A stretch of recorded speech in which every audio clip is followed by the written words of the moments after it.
मराठा आरक्षणाच्या मागणीसाठी मनोज जरांगे आजपासून आमरण उपोषण करणार आहेत। अंतरवाली सराटीमध्ये सकाळी 11 वाजल्यापासून ते उपोषणाला बसतील। अंतरवाली सराटीमध्ये जरांगेंचं हे 7वं उपोषण आहे। मराठा समाजाला सरसकट कुणबी प्रमाणपत्र देण्याच्या मागणीसाठी हे उपोषण होत आहे।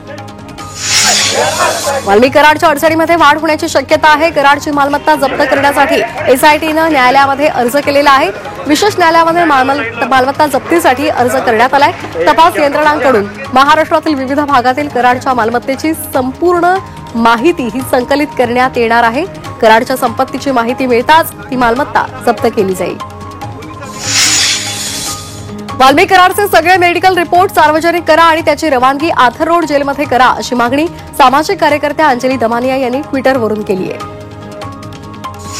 वाल्मी कराड याच्या निकटवर्तीयाचा बीडमध्ये दारूचा बेकायदेशीर कारखाना होता, मात्र त्या कारखान्यावर कोणतीही कारवाई न करता आरोपींना मोकाट सोडून देण्यात आलं असा आरोप सामाजिक कार्यकर्त्या अंजली दमानिया यांनी केलाय।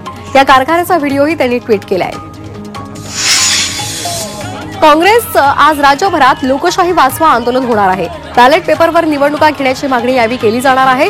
या आंदोलनामध्ये आमदार खासदार सहभागी होतील। विधानसभा निवडणुकीमध्ये 50 लाख मतदार कसे वाढले, मतदानाच्या दिवशी संध्याकाळी 5 नंतर रात्रीच्या अंधारात 76 लाख मतदान कसं वाढलं, हा काँग्रेसचा सवाल आहे। उपमुख्यमंत्री एकनाथ शिंदे आज जालन्याच्या दौऱ्यावर असतील। जालना शहरातून उपमुख्यमंत्री एकनाथ शिंदे त्यांच्या आभार दौऱ्याला सुरुवात करतील। विधानसभा निवडणुकीमध्ये महायुतीसह शिवसेनेला भरघोस यश मिळालं आणि त्यामुळे लाडक्या बहिणींसह मतदारांचे आभार मानण्यासाठी शिंदे राज्यभर हा आभार दौरा करणार आहेत। भारत माता आणि संविधान पूजन त्याचबरोबर मिरवणूक आज काढली जाणार असल्याची माहिती संजय राऊतांनी दिली आहे। राज्यामध्ये तालुका आणि जिल्हास्तरीय मिरवणूक काढली जाईल आणि पूजन केलं जाईल। तसंच शिवसेना भवनामध्ये उद्धव ठाकरे संविधान पूजन करतील अशी माहितीही राऊतांनी दिली आहे। मुख्यमंत्री देवेंद्र फडणवीस दावोस दौऱ्यावरून महाराष्ट्रामध्ये परतलेले आहेत।